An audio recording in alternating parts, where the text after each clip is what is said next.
Bafana Bafana camp has been boosted by the arrival of players on Tuesday in Pretoria, ahead of Friday's clash against Panama in Durban. So some of the international players have arrived and they have joined in on the photo shoot alongside some local players.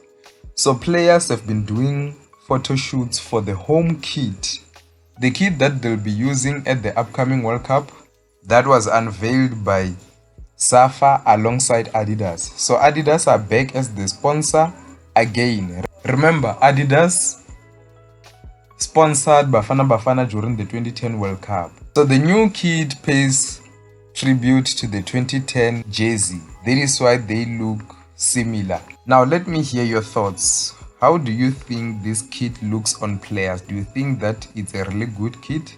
Let me hear your thoughts regarding this home kit that the players are busy doing a photo shoot for.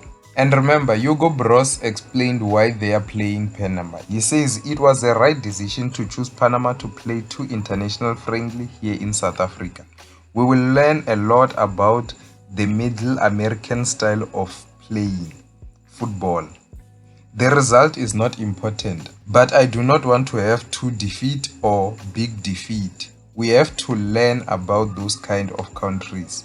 But on the other hand, I also want to see the Bafana Bafana I saw in the last 3 years. This was something that was lost at the recent African Cup of Nations. We have to restore it, and that is why there are changes in the selections. Bafana Bafana will remain in Pretoria until Thursday, then travel to Durban ahead of their first match on Friday night. And Hugo Bros said that hosting big teams like Argentina and Brazil would cost SAFA around 100 million rands. So that would be too expensive to host those nations. But he is happy with hosting Panama.